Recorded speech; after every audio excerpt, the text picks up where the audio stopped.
Now we are going to continue with the famous show and tell session part of our Global Fact conferences. So we will be starting with Aaron and Katie. Since they are mic'd up, we will be able to have them here. And that also gives me some time to set up their presentation. So for those who are not familiar with the show and tell session, we will be having participants on stage for 7 minutes. So they will be asked to complete their presentations in 7 minutes only. I'm going to try to be punctual, and if you like to have much more time on the coffee breaks, I will suggest you to abide by the 7 minutes rule for the show and tell session speakers. So Katie and Aaron.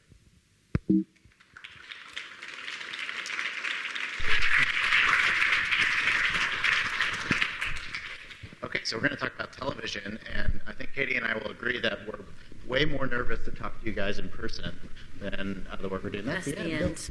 No, we're done. No, we're not. And we're out. Perfect. Awesome. Thank you. Okay, it's so great to be here to tell you about our new project. We have a TV show. It's actually on TV. We've been doing this for the past year and a half. And it's great. What's not so great, though, is that our president decided to formally kick off his campaign this morning at 2 in the morning, Cape Town time. So we've been up a little bit. So please have some sympathy for us. Yeah, so we've been doing fact-checking work. We're building this TV show. It's called What the Fact. It airs Sundays in the United States. You're looking at the writers, producers, directors, marketers, caterers, stylists, internal communications team, interns. Today will actually be also the camera operator. So we're doing this all ourselves, and we're trying to make this work in a way that I think might be replicable. It's not a necessity, obviously, for us. So our budget is about $0. In a couple of episodes, we used like dolls or stuff that I brought in from the house. We work on this show, I swear.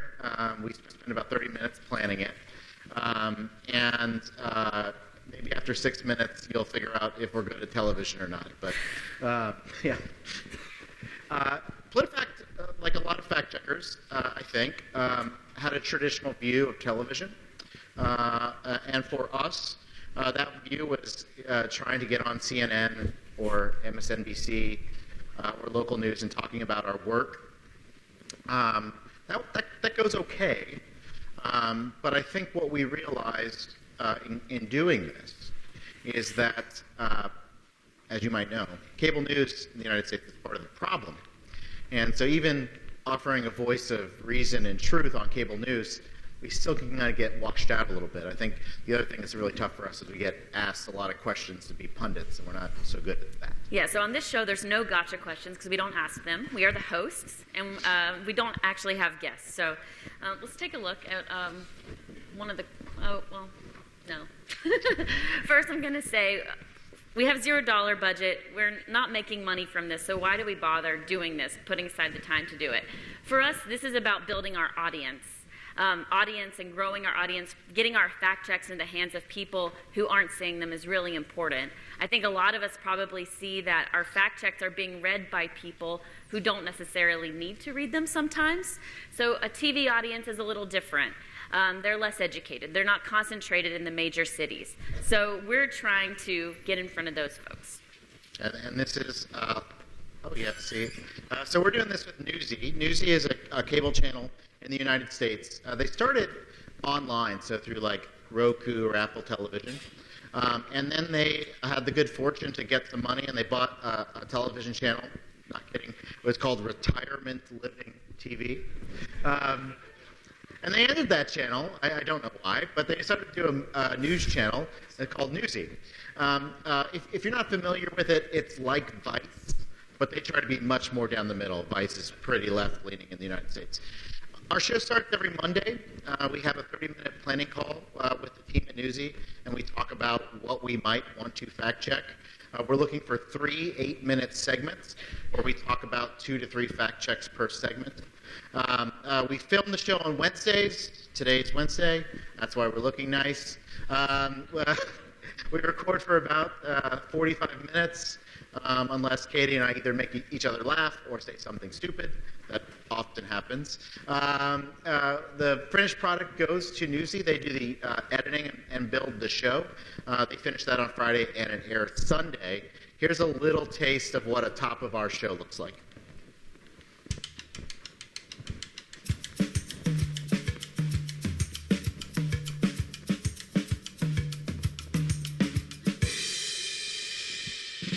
Hey everybody, and welcome to What the Fact, the 30-minute show that's all devoted to the truth and facts. No spin here. I'm Aaron Sharockman. And I'm Katie Sanders. Aaron and I are editors with Politifact. Politifact is the largest fact-checking organization in the United States. We are dedicated to bringing you the truth behind what politicians and pundits say. We do that with the help of our Truth-O-Meter. This is a non-scientific device that we use to assess the accuracy of what politicians are telling you. We tell you whether the statement is true, nothing's wrong with it, all the way down to pants on fire. That's our worst rating for a ridiculous statement. Aaron, do we have any pants on fires on the show today? We in fact do, and we'll get to it later in the show.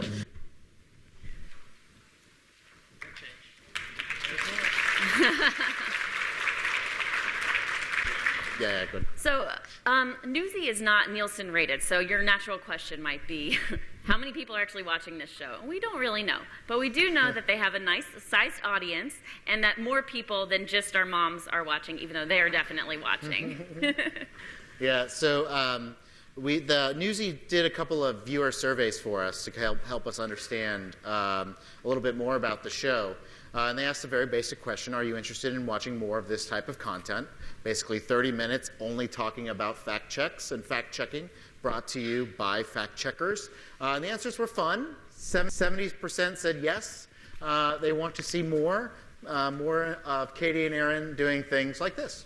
Welcome to What the Fact, a show built upon the idea that cheesy jokes, low-budget props, and fact-checking go together like Donald Trump and a Make America Great Again hat. Aaron, are you ready? You just can't trust stories about Bill Gates, quite frankly. Billions of dollars. Coincidence? Corruption? It just seems like it was written by a really stupid robot. Not a comma to be found. Pants on fire. Pants on fire! Thank you, Button. It's obviously really silly, it's really informal, and it's really natural.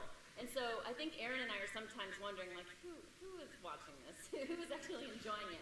But we got some detailed answers in those surveys from Newsy, and they're actually quite nice. They said we have good camaraderie, and that makes it nice watching.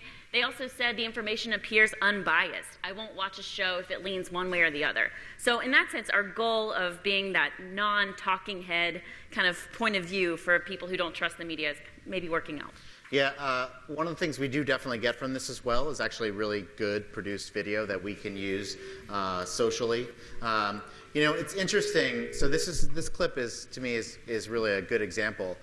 Basically, Katie just talked, and working with the editors at Newsy, they put together, I think, a really cool little demo about impeachment. One more clip. It's time now to talk about impeachment. What is it? Impeachment is the process, not the outcome. How does it work? The process starts in the House of Representatives. It can be initiated by a single representative or the House itself. William Blount became the first person ever impeached in the U.S. in 1797. All right, guys, so if you had William Blount in your What the Fact bingo card, good for you. That's probably a bingo. So there are some days where we feel like that, where we feel like we're squeezing the show in on top of all the other things we have to do.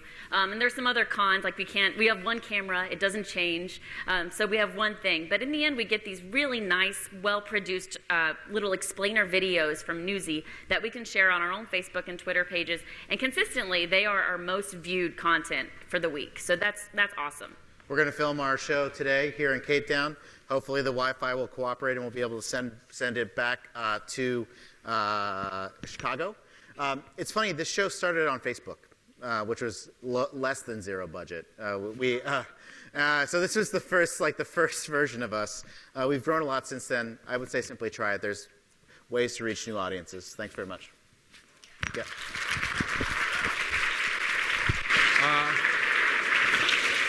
Thanks so much. So, and you're also shooting the video just like 10 feet away from my desk in the office. So That's right. Also nice to, yeah. Barbars will be on as a guest. How you soon. spend your time at your room is like really, it makes me to think. So we will be having a question after each show and tell session. So if you have any questions before we, any questions from the audience? Yeah, we have a question. Just one question after each session. Hi, I'm Stefan from Deutsche Presseagentur. Thanks for the presentation. You said unbiased is very important, to make it clear that you're unbiased. Is it easy to always to find like fact-check topics to prove that you are unbiased from left or right wing or something? Or do you have, is that a problem once in a while?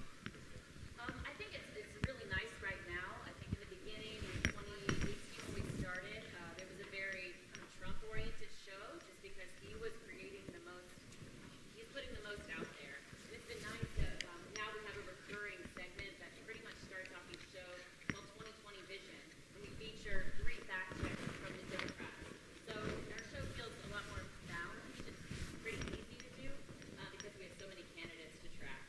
Yeah, so at Politifact, we kind of made a commitment to fact check each of the candidates at least 3 times by this summer. That's 24 times 3, it's a lot. We also do a lot of local fact checking, so in that sense, it's not as partisan, right? It's not Democrat versus Republican. It's what's happening on my street or what's happening in my state. Thank you. All right, now the stage is Maarten's, and he will also have the 7 minutes rule, and also we will have a question after his session. So let's start.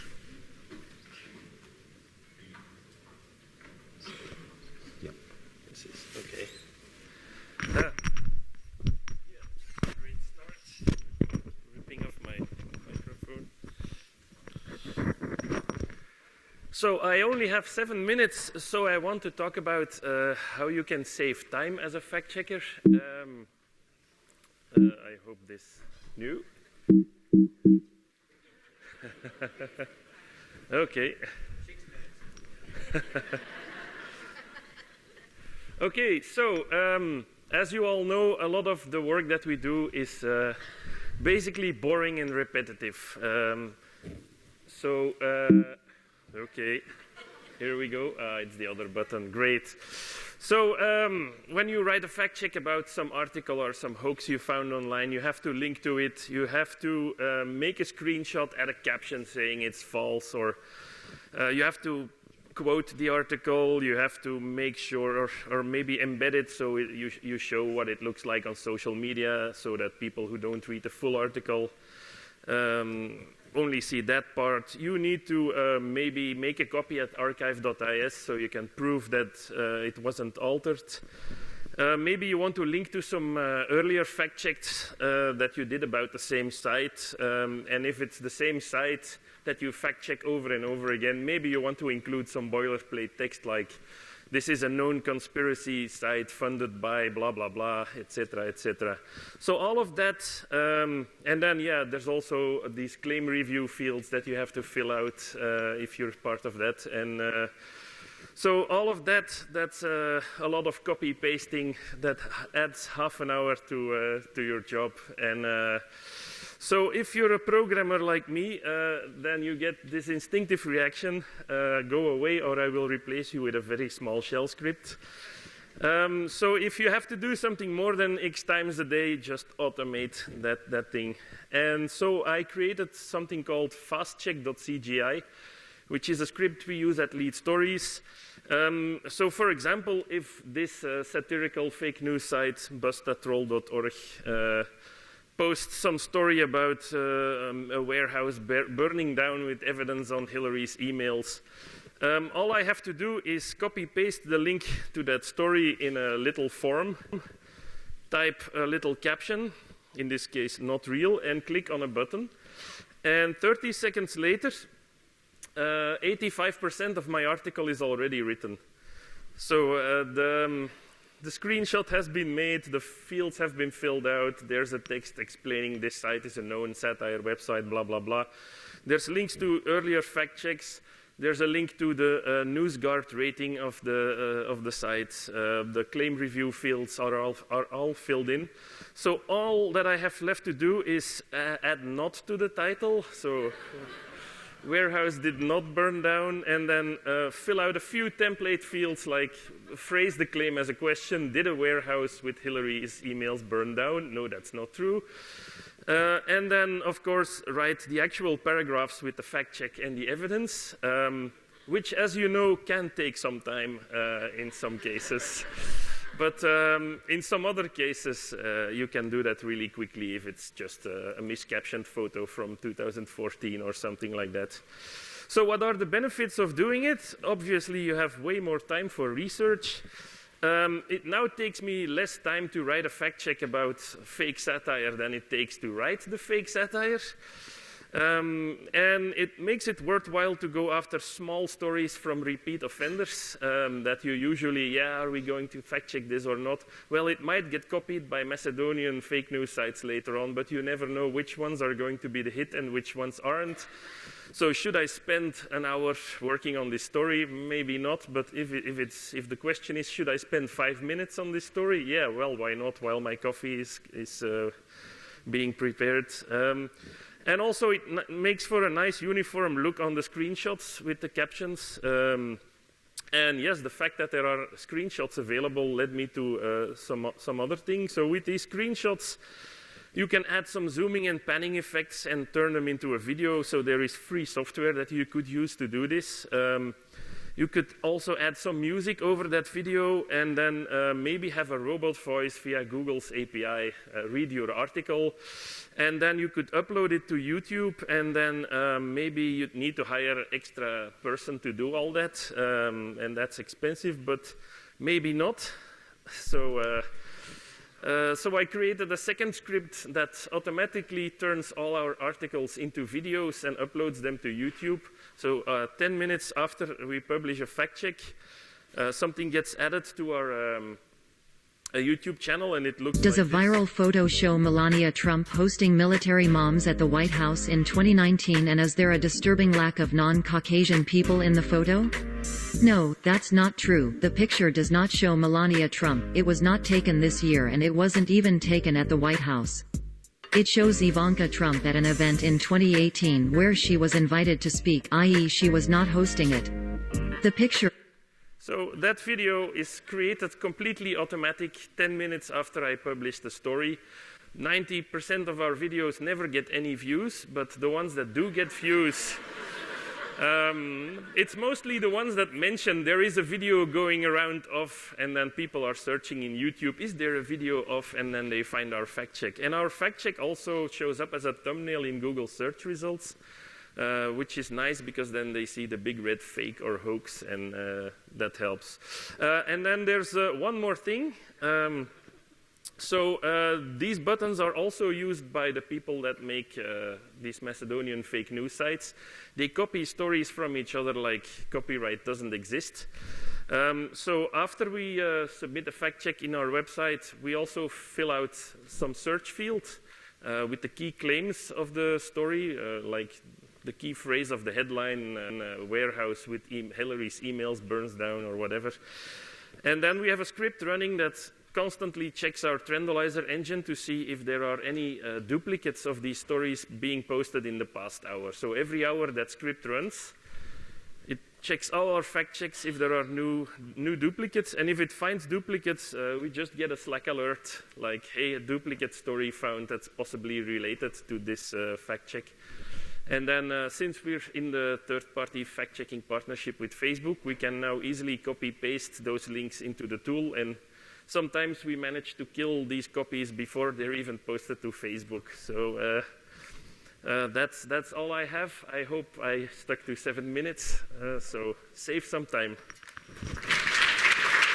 Exactly, and we also have the time for the questions. If you have, we have one from Bill.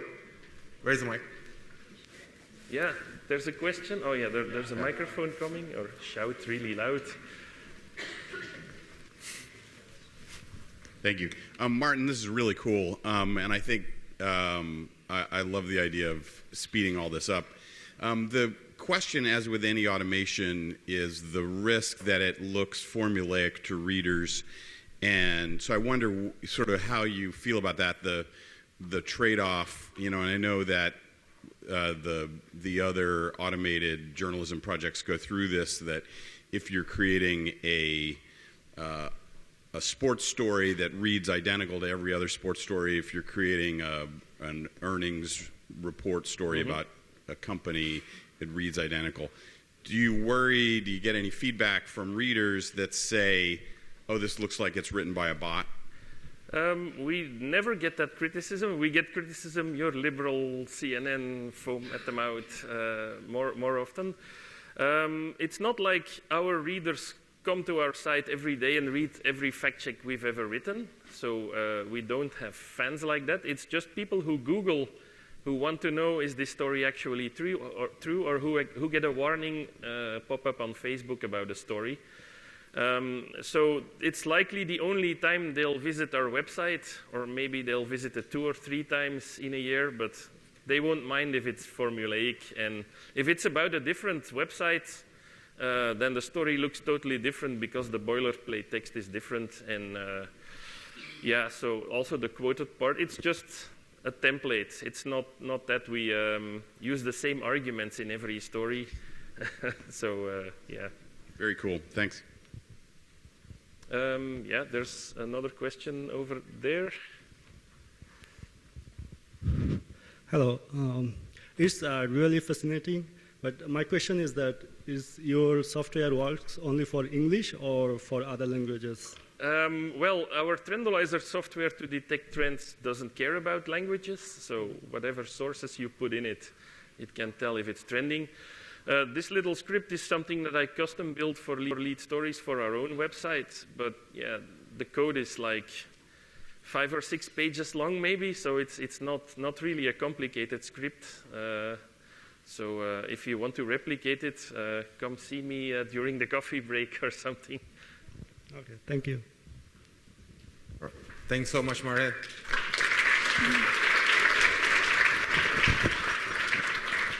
We already have a Twitter buzz while you were speaking because we are on live at live.globalfacts.com.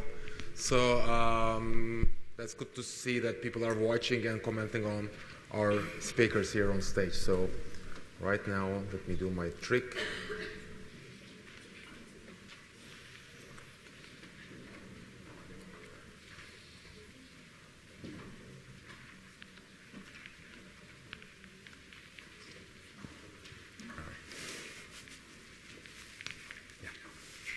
Hi, good morning. I'm a little bit nervous, so please be kind with me, okay? It's a pleasure to be here. I'm here to talk about the lesson that Lupa learned live fact-checking 2 electoral debates simultaneously in the last election in Brazil. I'm a specialist in human research, so I want to talk about, this lesson is about persons, and is this: know your team capacities for real, and you will do an incredible job. We know elections are a very important thing in every country, but in Brazil they are a big thing in the literal sense because we have a lot of candidates and a lot of claims to reveal. And in the last election, Brazilians chose their president, the congressman, and 27 state governors. And we have a lot of work, and we knew the candidates, the presidential candidates needed to be our priority, but we couldn't ignore the states. So every state have an average of 3 or 4 candidates, and we knew we couldn't check everyone. So we have, at that moment, we had a team with 7 journalists and 2 social media analysts. We couldn't hire anyone else, so we needed to have any strategy. And we decided to focus our work in 2 states. was São Paulo is the biggest state in Brazil, and Rio de Janeiro is the third one. And they are very important in the political context in the country. So as soon as we made this choice, we were getting prepared for our goal. That was the last debate for the state governor. So the debate is usually broadcasted by the major TV channel on country, and each state has its own, with its own candidates. They start to talk at the same time, and the program finishes at the same time in every state. The audience in Brazil used it to follow this just on TV, but in the last years, they used the Twitter to follow the claims and the comments, because a lot of journalists made comments on Twitter, and of course, because we have a lot of memes too about the debate. So everyone was there. Lupa is already well known for live fact checking, because we use it to do that a lot of times, but we know one event at a time and never two events at the same time. So we wanted to do it, and we start to plan this. We knew some of our journalists had more experience in some topics than others. We have a fact checker, for example, and he was an expert in public security and crime rates and other things like this. And this was a very important topic for Rio de Janeiro. We have another reporter. She started to study topics like health and education, and this was important for São Paulo. So another reporter was an expert in financial and political topics. Everyone has a talent, a gift, and we needed to make the most of this. So we made our first decision. We divided our journalists, 3 to check the claims from candidates from Rio de Janeiro, and 4 from São Paulo. These 2 squads, this division in 2 squads made all difference in this coverage. Each squad was totally committed with know more about the state and about the candidates they were checking, and this guaranteed total focus on this division. We realized that we needed to be faster, we needed to be clearer, and we need to make a strategy to do what you wanted to do. So, especially because in a live fact-checking session, you needed to be focused and you needed to discuss the things, you needed a bit of silence. So we needed a strategy, like I said. The election in Brazil happens in 2 rounds, and we decided to use the first one to prepare our team. And we know these documents, we named them all about, plus the name of the candidate and the name or the topic that was about. And our fact checkers started to read about the things that they needed to check with about the candidates, and put all of this in these documents. So there are hyperlink sheets, old claims we are already reviewed, the other database. And these documents were very important for us, especially because we have there a lot of information about people we never reviewed before. We never fact-checked them. So with these documents, we couldn't find something about these people very faster, so very fast. So it's a very important thing. We fact-checked 7 debates in the first and the second rounds of the election before the big day, before the last debate. And in the second one, we start to realize that the claims of the candidates were repeating. The candidates were repeating themselves. They asking always the same thing. And this make our job easier because we knew the claims by heart. they didn't need to finish the phrase, and we knew what they are saying. So when the big day finally came, we just divided our newsroom. We rent another room in the building, and you made a second newsroom. We guarantee the laptops and the databases were ready for our job, and we ordered food because a newsroom just can't work without pizza in this situation. So we had just one problem, in fact, because when we did the 7 debates before this, we work in a live schema. We fact-checking the claims while the debate was running, but we didn't publish this in real time. We published this in the next day, after a deep process of editing. But in this day, we needed the things in the Lupa's website in real time. So the person was editing the claims, had an extra job. In fact, it was me and Chris. And we did, was a little more difficult, but in the end, all worked. So in about 2 hours, we reviewed 37 claims, and we made 2 articles.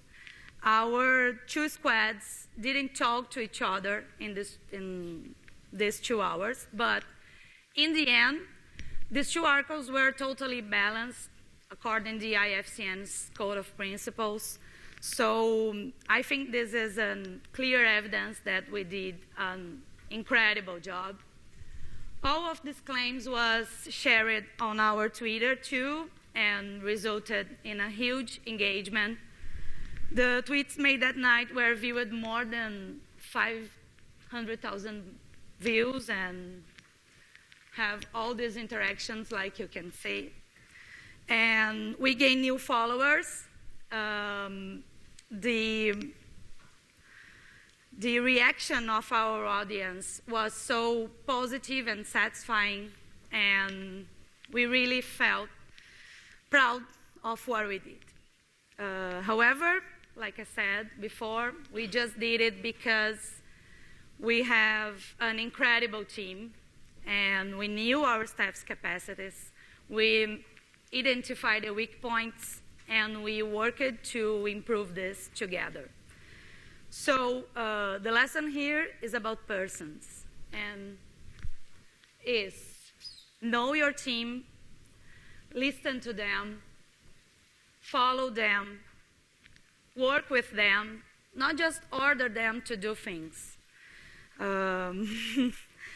Be on their side, believe in them, and make them participate in every step of your plannings and every step of your job. And after all, when you feel the proud, like I felt after this job, tell them this, and celebrate, because they deserve it.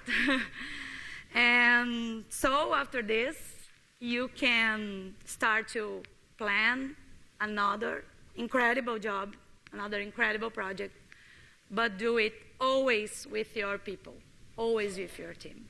They deserve it. Thank you very much.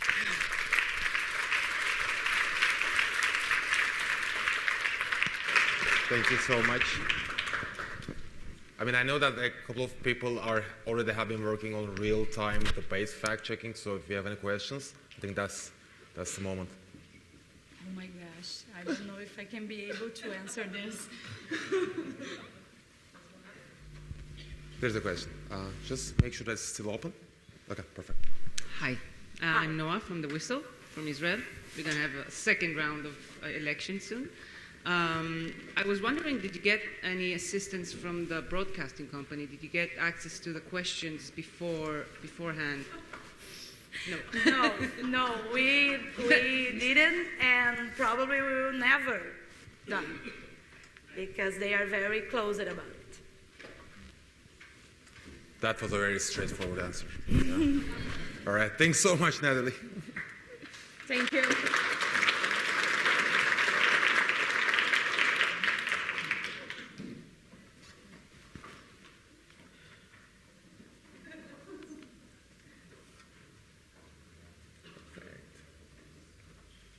This is the clicker. Yeah, it is. 10 minutes. You can use it.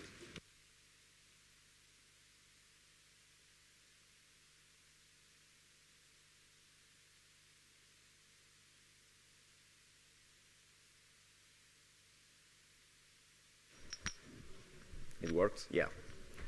Hello, everyone. How are you feeling after breakfast? Imagine you lost your phone before giving a talk in front of your fellow fact checkers. I lost my phone an hour ago, so I came in the Uber. If someone works with Uber here, can you help me? But well, I will try to make this fast and entertaining. We think that the automation of fact-checking is happening. At least that's the case in our newsroom. I will give you some details, but of course 7 minutes is nothing, so please find me in the coffee break. This works, yeah. The robot that I will talk to you about is not science fiction at all. It's something that is happening.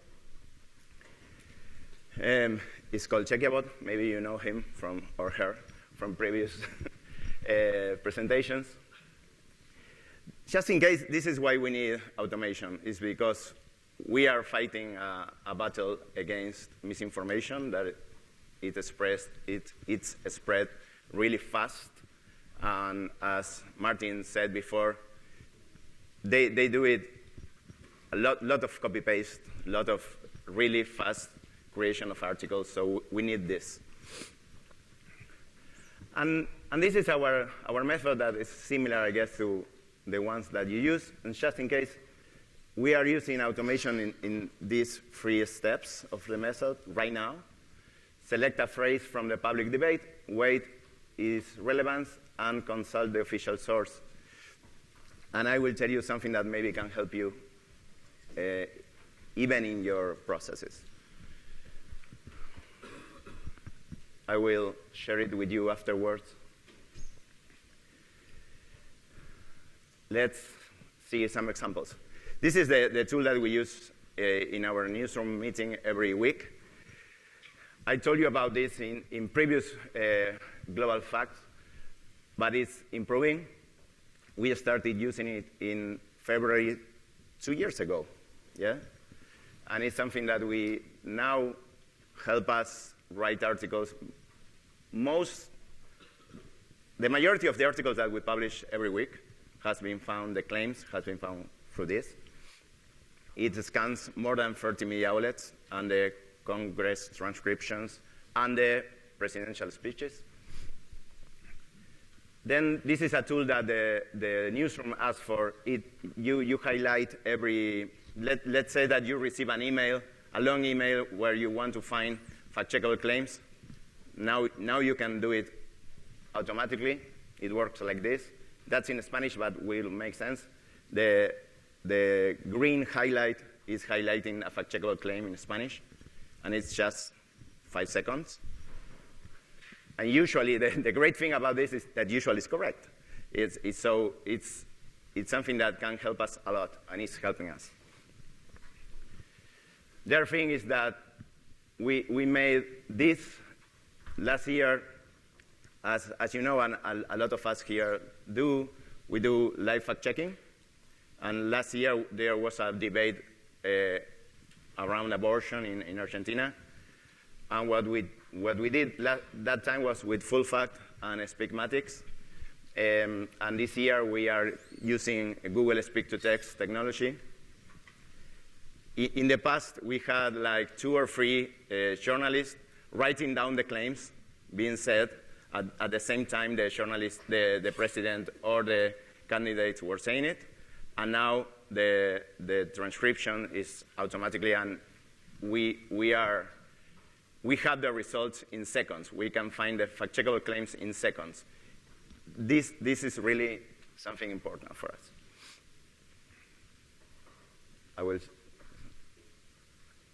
This is another example of something that the newsroom wants. I guess that you will have the same problem. Sometimes you need to listen to a complete program, TV program, to find the claim. You heard that, I don't know, the president said something in this TV show, and you need to listen to the whole show. Well, with this, you add the YouTube URL, and you find you obtain the complete text of the TV show. Is this perfect? No, because it's YouTube subtitles, but it works in English and Spanish really good. And we have two options. One that is working, here you can see it. You find the claim, you click on that, and you find the exact second where the president, in this case, is saying the claim. So you can find if it's true or not. And just in case, the tool that we are using internally highlights the fact-checkable claims. So you have the fact-checkable claim highlighted, and then you can click and double-check it. Then we're using some bot. This is a bot. It's in Spanish, but we are trying to see if it makes sense to ask Chequeado, hey, can you give me the last fact check related with, I don't know, public health and the president? And it works. Yeah, we were trying to see if it makes sense to publish it, but it works. It's a prototype. And something that we didn't show, I don't know if you can see this, but here it says Buffer. That is our social media platform, the platform that we are using. And there it says, today the media talk about taxes. We remember this fact check about Macri, that is our president, related with this subject. So it's something that we usually do a lot to, I don't know, relieve evergreen content. And this has been written by the Chequeado. So it's something that is connected with our social media platform. And it's something that in the future we think that will help us a lot to publish evergreen content. What more? This is something important, very important. Is we collaborate in almost every process of Chequeado. We went to Tech and Check. We have worked with Full Fact. We have worked with Duke Reporters Lab. And that is something that we really think that is the way to do it. And just in case, we are open source everything that we can through GitHub, everything that we can and makes sense through GitHub, because of course the enemies are reading this also. And this is something that I want to give to you. If you care about that transcriptor, you can use that today. It's for free, of course. It's chequeado.com/transcriptor. And there you can add any URL, and you will find the transcription. Yeah? And that's it. Thank you. On time. Yeah, wonderful. All right. 6 minutes. Perfect. Yeah. And after losing your phone, that's really remarkable. Like, very, I mean, sorry to hear about that, by the way. So, do we have any questions? Yes. Hi, Pablo. This is Saurabh Shukla from News Mobile India. So the bot that you spoke about, how can we replicate in our own newsrooms? Can you make it available? Can we collaborate? What are the ways we can do that? Because it's very, very useful, I'm sure. Well, thank you first. And yes, in which language? English? We do English, Hindi for now, but English to begin with, yeah. Yes, it depends on the language. That's why I'm asking. In Spanish, it's working right now. We are also starting to do some things in Portuguese. And maybe, well, Miban for sure will tell you something about other project that we are working on with them and Africa Check tomorrow. But the short answer is yes. The thing is that everything that we are talking about is related with natural language processing. So it depends a lot on the libraries that are available in that language. I know that in Spanish and English, yes, we can do it. In India, I don't know. But we can talk about that. But the tool, our tool is open source. So if their libraries are there to work in Hindi, it will work. Make sense? Thanks. Anything else? All right. Yeah. Can we just wait for my... Hi, Yuri from FIJ, Japan. So when you search around the internet, that probably is easier for the robot to check it. What about like those, what the politicians said, and you said that you use Google to, to make a transcript, and do you let that system to review the transcript, or is it kind of automatically, included to the system itself? What, TV shows? Yeah, like the TV shows. Okay, it depends. Usually what we do is we choose a particular TV show that we want to transcribe. Let's say that we are talking about, I don't know, the president being interviewed in a specific TV show. That makes sense to use this tool, the speech-to-text, the Google speech-to-text, because that has a cost. So we don't want to listen to every TV show, but we select. But at the same time, if that TV show is in YouTube, we can do it for free with a live transcription. That is not as good as the Google speech-to-text, but it's kind of good. So it depends. We use both words, and sometimes it makes more sense. When we are doing like a big event, we are using the speech-to-text API, the Google Cloud API, and when we are in everyday, we want to fact-check everyday TV shows, we use the other one. Make sense? It depends a lot on your language. So actually, a year ago, the subtitles in YouTube weren't that good at all. And 2 years ago, the speech-to-text API in Spanish sucks. Now it works. So it changed a lot. It changed a lot. And we talk with different providers. And right now, this is the best one. Maybe in a year, it can be another one. So it's changing a lot in a very short period of time. Make sense? Yeah.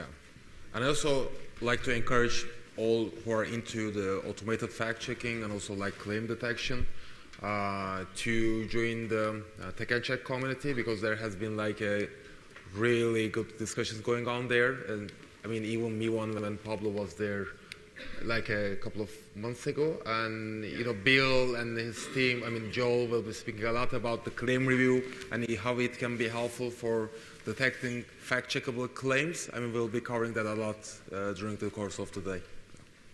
You like to add something? I was going to just put in a plug that anybody who's interested in this. Can we have the mic? If it's. It's coming. It's coming. It's coming. Yeah, Pablo, your work as always so impressive. And Pablo mentioned our Tech and Check cooperative. If you're interested in any of this, I hope you're going to come to our workshop tomorrow on automated fact checking, and I hope anybody else will. And Maarten, I hope you will also. So some great work being done around the world in this. So thanks. Thank you. All right. I need to wrap up.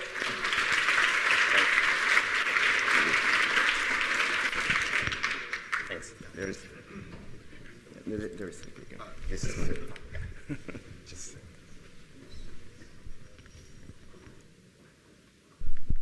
Oh God, what a humorous picture. All right. So, first, my name is Bill Frischling. I'm from a company called FactBase. And I just want to start off by thanking Mark Stencil for putting me clearly his plan in between a room full of journalists and coffee and awards. So thank you. I do appreciate it. What we do, in a nutshell, is we are a transparency engine. I'm having that beeping problem. There we go. We collect everything that a public figure has said, regardless if it's audio, video, PDF, Excel spreadsheet. Our AIs really don't care. We pull it in, we transcribe it, we run it through text, audio, video analytics, and we make it all searchable. So we do that through our transparency engine, and we focus mainly on domain specific. We're very interested in focusing on a small group of people because we can get much better results out of it. We don't fact check, but we provide repositories and databases that help fact checkers validate things. So the two main things we do really come down to transcribing and analyzing. Transcribe is exactly what it sounds like, but not quite. Obviously, audio and video we pull in, but we also have bots that are trained on each individual person. So we're known mostly for doing this on Donald Trump. FactBase has about 8 million words that Donald Trump has ever said. Just clearly begging for sympathy. I have read every single one of them, including all of his books, as part of validating it. But it also goes in and it knows how to read things. It knows how to read a calendar and go in and pull out and pull in the database so we know where he spoke, when he spoke, what he talked about. It knows how to go through his financial filings. So when he puts in one of his, OGE 278Es, God bless the US government for nice names, it could literally go through the line item in the spreadsheet, pull everything out and file it away. The analyze, and it also hits all social, including Snapchat. We have a way of going and pulling in Snapchat. So it's monitoring live. He deletes a tweet. He's got about 250 milliseconds to delete. Otherwise, we've got a screenshot and we've got it in the database. The analyze is where it gets fun. So we run through things, basically what we call it's basically a collaborative environment where we're looking for a consensus. We don't run one sentiment analysis check. We run 6 on everything. And we have a bot that judges. We run voice stress. We run video analysis. Which way are his eyes moving? Do his hands move left or right? Which way did he gesture? On 4K video, did his skin color change? Is he starting to flush when he speaks? Where it gets interesting is we could put all of this in a pattern. So, for example, one random fact is Donald Trump is most comfortable talking about the Middle East and Middle East policy. He genuinely believes and is really comfortable in his skin speaking about it. He hates talking about God. And that's not one time, that's over 200 interviews in over 400 segments covering 3.5 hours on the topic. He's crawling out of his skin. So if you ever want entertainment, look for him when he's on CBN network. He really the needle's just over here the entire time. And we can pull this together, and we do this on, right now, Donald Trump. We do this on every member of Congress, 2 of the 9 Supreme Court justices. Because we also have to eat, we do this on 18,000 C-level people in publicly traded companies, and I'll shock everybody, this is kind of interesting to hedge funds and other people. That's the boring the business side. I kind of like the fun politics side. So this is just a quick example. I don't know if this will play, but it's part of how we see things. So when we're transcribing, we're not just transcribing. It's going through facial analysis. So let's see if this plays. Nope, not going to play. It's a 10-second video, but we literally will identify so it's not just what the person's saying, who's saying it. So the bot goes in, it's doing a facial analysis, taking a look, are the lips moving or not? And so we're able to follow along a debate, we're able to follow along in Congress and identify who's talking. In addition to this, we're looking at the words on the screen. Did the chyron label? Was the person introduced? What's the voice print? Who do we think? And all of this feeds into a central area that we call Thunderdome, which if anybody's of a certain age, you know why the reference exists. 2 men enter, 1 man leave, where it judges from all of these imperfect signals to figure out which is right. In an average 14-hour session of Congress, we'll be wrong 30 seconds out of 14 hours in identifying who's talking. So I kind of just hit on this piece, which is why Analyze is the game changer. This is where we see the future, but right now the transcription piece tends to be where we get most of our interest, but all of this runs on everything. So how this applies, a relatively simple example, we build the profile in terms of Trump. A number of people I know, I think Glenn's here, he uses that every now and then. I'm sorry? Every single day. Thank you. So when Donald Trump will say something like, I never said Mexico will pay for the wall, 5 minutes later the story says, actually he said it 217 times, and here is the list of the 217 times that he said it. That comes out of the database like this, and as I said, about 1,000 hours of video, about 8 million words. It starts getting fun on the data, so we started putting this together to pull out just to show different things we could do, like on the calendar, for example. So he announced at 2 o'clock in the morning, and also, thank you for stealing the line, we appreciate that. So I was up last night making sure the bots behaved, but it was also his 7th time he's held a political rally in Florida. The last one was 42 days ago on May 8th, and Florida, in the 7th, is the state that he's held the most political rallies. It pulls out things like that. It's also its 70th fundraiser and his 65th political analysis. And these are things that just pop out when you have all of the data getting automatically parsed out. We had all of this sitting there and we weren't surfacing it. So another example of how you can use it. This one is a little bit of a longer explanation, but it was one of our first tests. It was a gubernatorial debate in Virginia between two people, Ed Gillespie and Ralph Northam. And this is literally a second-by-second voice analysis that's going through looking for spikes. And what's key here is it's a voice analysis keyed specifically to Ed Gillespie and Ralph Northam. If you run a voice analysis on somebody like Elon Musk, it's going to say crazy the entire time. You have to baseline what's his crazy midpoint, and now where is he moving from his midpoint. So this is based on Ed Gillespie's, and it finds little interesting things in different topics. The one we loved is the Jeff Shapiro one, which spiked. He said, if I remember, 7 words. Oh, Jeff Shapiro said something negative about me, 5.5 standard deviations from the mean in 2.5 seconds. We found out later he despises that reporter. He hates it. It's nails on chalkboard. So if you're doing opposition research, you might want to quote the great and brilliant Jeff Shapiro every single day. Everyone hears you talking. He hears you making fun of him. And then we get a little bit fun. This is what happens when we get to a level what we call prescient. We have over 12 million words on Brett Kavanaugh. We were doing research for a client. And at about 1 million words, it starts getting scary what the robot can predict. And the client had asked the question, how do we get him off script? And the bot came back, you don't want to talk about his legal rulings, you don't want to talk about an alleged assault that was going on. He either believes it's true or he's so schooled, he's going to be totally smooth. Talk about the concept of fairness. He feels like he's getting treated and being treated unfairly, and you will get an emotional response from that. For those in the United States, he didn't even need to have the question. He literally cried in the first 10 minutes talking about how unfairly he was being treated. Our bot called it 48 hours in advance, knew exactly what it was going to do. We're able to do this literally on all of the public figures in our database, and we only do public figures.